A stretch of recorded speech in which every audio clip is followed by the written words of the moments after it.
Hello everyone and welcome to another English lesson with a very interesting contradictory title called Intellectual Rubbish.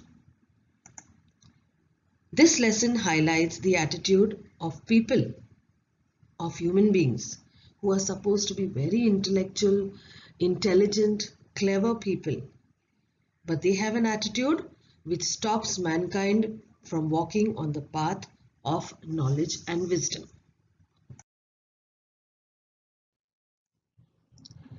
The lesson Intellectual Rubbish.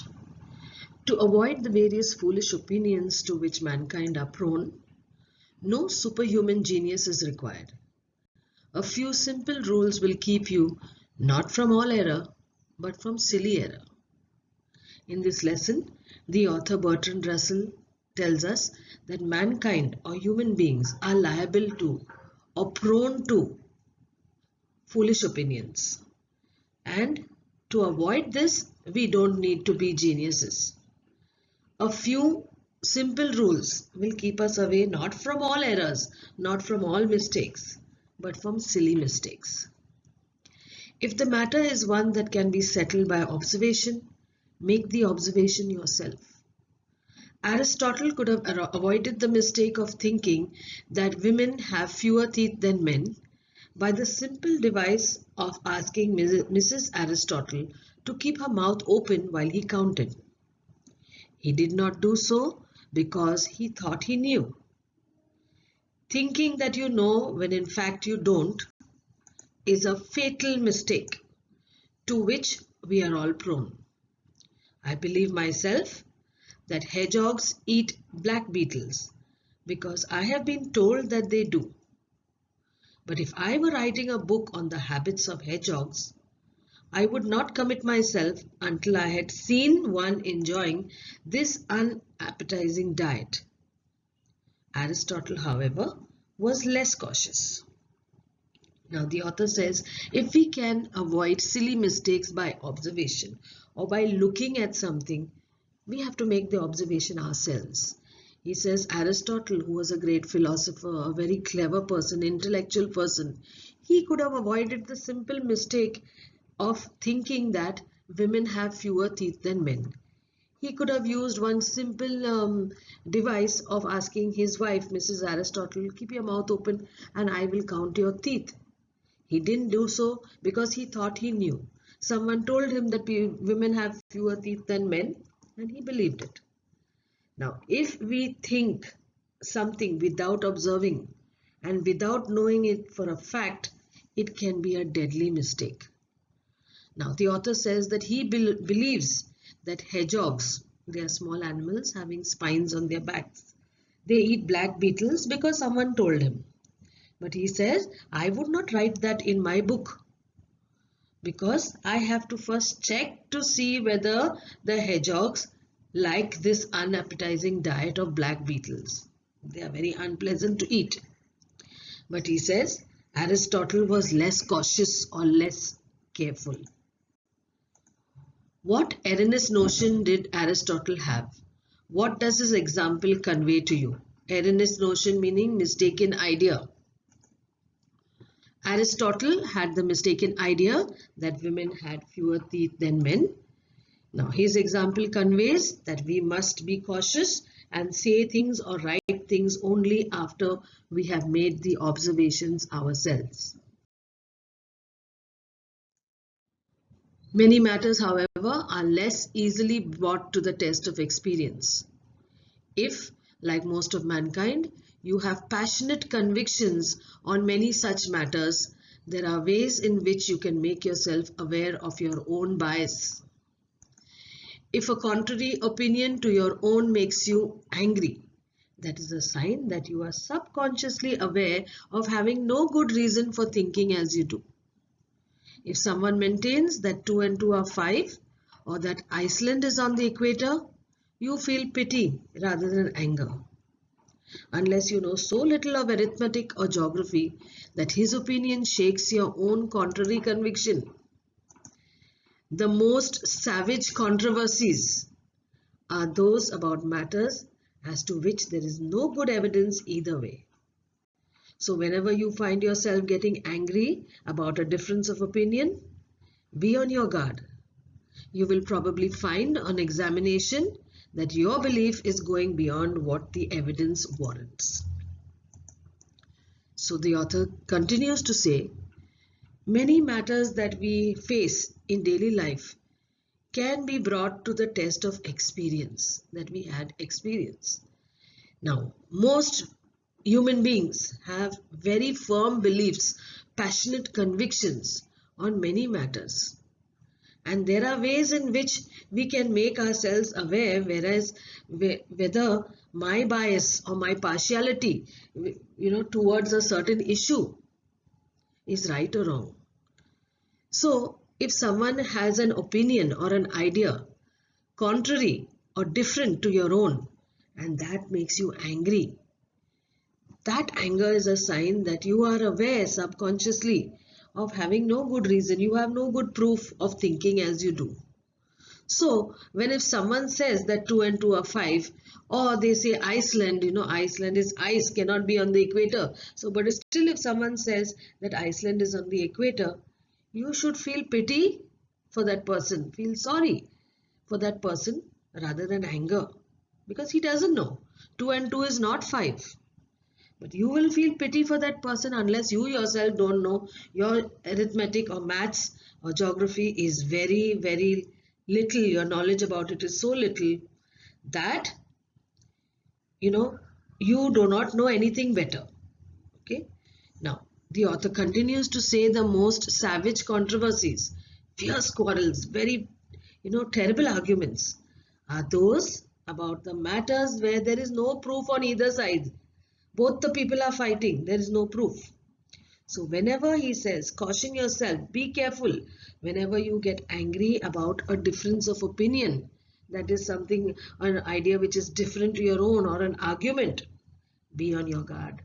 Be alert. And you will probably find that when you go home and examine that your belief or your idea is not the correct thing. And what you're speaking warrants or causes nothing to be spoken. There is no evidence. Question: what do you feel when someone opposes your strong belief, or when someone insists that 2 plus 2 is 5? If someone opposes your strong belief and it makes you angry, you become subconsciously aware that you may be wrong. And if someone says that 2 plus 2 is 5, then you feel pity for the person rather than anger. A good way of ridding yourself of certain kinds of dogmatism, certain fixed ideas, dogmatism meaning fixed ideas, is to become aware of opinions held in social circles different from your own. When I was young, I lived much outside my own country, in France, Germany, Italy, and the United States. I found this very profitable in diminishing the intensity of insular prejudice. If you cannot travel, seek out people with whom you disagree and read a newspaper belonging to a party that is not yours. If the people and the newspaper seem mad, perverse, and wicked, remind yourself that you seem so to them. In this opinion, both parties may be right, but they cannot both be wrong. This reflection should generate a certain caution. So he says that when you have fixed ideas, what should you do? You should become aware of the ideas or the thoughts that other people, other social circles, group of people having other set of common values than yours. Check out what they think. So the author continues to say that when he was young, he lived outside his own country, which was Britain. He lived in France, Germany, Italy, and the United States, and he found that was very good for him. Good in the sense that it decreased the intensity, how much of insular prejudice. When I live in Britain, I feel Britain is the best. When I feel I'm living in India, I have the insular prejudice that other countries are not so good as my own. But when I travel to other places, then I understand the culture, the social circles of other people, and I understand how my thinking was very limited. But all people can't travel. So the author says, if you cannot travel, seek out people with whom you disagree. Get other people who don't have the same opinions as you. Read a newspaper from a different party. Okay, and if the newspaper seems to you mad, perverse, wicked, remind yourself that they think the same about you. Now he says, mostly when we disagree, maybe both parties may be right, they may be wrong, but both of them cannot be wrong. Someone has to be right. Okay, and therefore we have to be very careful. Okay, caution means to be careful. A question: how can you prevent developing a dogmatic attitude? A good way to prevent this is to become aware of opinions held in other social circles, traveling and reading newspapers, and meeting others who disagree with you. Becoming aware of foreign customs, however, does not always have a beneficial effect. In the 17th century, when the Manchus conquered China, it was a custom among the Chinese for the women to have small feet, and among the Manchus for the men to wear pigtails. Instead of dropping their own foolish custom, they each adopted the foolish custom of the other, and the Chinese continued to wear pigtails until they shook off the dominion of the Manchus in the revolution of 1911. Now he says, always traveling and always becoming aware of customs of the foreigners is not always beneficial. It's not always useful for us. It's not always good for us. He gives an example in the 17th century when the Manchus, a large minority group in China at the moment, they conquered China. And it was a custom for the Chinese women to push their feet, as you can see in the picture, into smaller shoes so that their feet always remained small. And the Manchu men always wore pigtails. Pigtails meaning plaited lock of hair. Now, instead of dropping these foolish customs, the Manchus adopted the custom of wearing small shoes, and the Chinese adopted the custom of wearing pigtails. And this continued till the Chinese shook off the control that the Manchus had over them in the revolution when they overthrew the government in 1911. For those who have enough psychological imagination, it is a good plan to imagine an argument with a person having a different bias. This has one advantage and only one as compared with actual conversation with opponents. This one advantage is that the method is not subject to the same limitations of time and space. So the author says, those who have an imagination, ability to represent sensations that are not actually present, they imagine things. Okay, so it's a good plan to imagine an argument with a person who thinks differently than you. He says this has one advantage only, and that when you have an actual conversation with your opponents or rivals, then we have to see where is the space, where is the time, etc. But when you are having a conversation with an imaginary opponent, you can do it at any time, anywhere. Okay. So let us go further. Mahatma Gandhi deplored railways and steamboats and machinery. He would have liked to undo the whole of the Industrial Revolution. You may never have an opportunity of actually meeting anyone who holds this opinion, because in Western countries, most people take the advantage of modern technique for granted. But if you want to make sure that you are right in agreeing with the prevailing opinion, you will find it a good plan to test the arguments that occur to you by considering what Gandhi might have said in refutation of them. So the author goes on to say that there was the father of our nation, Mahatma Gandhi, who deplored or who hated railways, steamboats and machinery. He didn't like the Industrial Revolution, anything to do with industries. He was a man of nature. Okay, he wanted natural things and he said we must be self-sufficient. So he didn't like machines and machinery.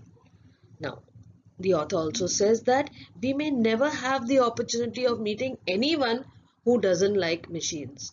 Everyone likes to use the mixer, the washing machine, the TV, etc. And especially in Western countries, people take advantage of these modern technique and they take it for granted. Okay, they take it for granted that okay, it is there and we should use it. So, but he says that if you want to make sure that you are right in agreeing with the prevailing that argument or opinion at that time, you will find it a good plan to test all the arguments that Gandhiji had in favor of nature and in refutation of the industrial revolution. Means his actions of proving a statement to be wrong or false. So Gandhiji didn't like the industrial revolution. He had his opinion about it, and we might never find anybody who doesn't like machines and machinery. So it's a good idea when you're arguing this point to think what Gandhiji must have said when he was against the industrial revolution. I have sometimes been led actually to change my mind as a result of this kind of imaginary dialogue. And short of this, I have frequently found myself growing less dogmatic and cocksure through realizing the possible reasonableness of a hypothetical opponent. So the author says that sometimes when he's having this imaginary dialogue with no one, arguing with no one, thinking that okay, there is someone in front of me and what he might say against me. So he is arguing his side and he's arguing the other person also. He's saying sometimes when I argue with an imaginary person, I actually start changing my mind because I'm looking at it from the other person's point of view. And then he becomes less dogmatic and cocksure, means less fixed in his ideas. Okay, and thinking that okay, my hypothetical opponent, meaning not real opponent, might have a point which I have not thought about. Okay. Be very wary of opinions that flatter your self-esteem. Both men and women, 9 times out of 10, are firmly convinced of the superior excellence of their own sex. There is abundant evidence on both sides. If you are a man, you can point out that most poets and men of science are male. If you are a woman, you can retort that so are most criminals. The question is inherently insoluble, but self-esteem conceals this from most people. So the author says be very careful or wary of ideas or thoughts that flatter or praise yourself. It says both men and women, 9 times out of 10, they are convinced that they are better than the opposite sex. And there is enough proof on either side. Both of them think that they are superior, they have superior excellence, that I am extraordinarily better than the man, or man feels that he is better than the female. So man points out that most poets and scientists are male, but a woman will immediately retort, quick reply, okay, both poets and men of science are male, but most criminals are also male. So the question is, no inherently insoluble, no solution, no natural solution. But our self-esteem hides this from most people. We are all, whatever part of the world we come from, persuaded that our own nation is superior to others. Seeing that each nation has its characteristics, merits and demerits, we adjust our standard of values so as to make out that the merits possessed by our nations are the really important ones, while its demerits are completely trivial. So, not only do we say man is better than woman or woman is better than man, we also feel that our nation is better than other nations, our country. We have persuaded or forced ourselves to think that the nation we belong to is superior, better than all others. Now we know that each country has its merits and demerits. There are good points and there are bad points. And so what do we do in our minds? We adjust the values so that we make that our good points are much better and the bad points are not really important. They are trivial. So we have already got these kind of adjustments in our head. some information regarding the author Bertrand Arthur William Russell. Since the lesson is a rather long lesson, it will be continued in the next video.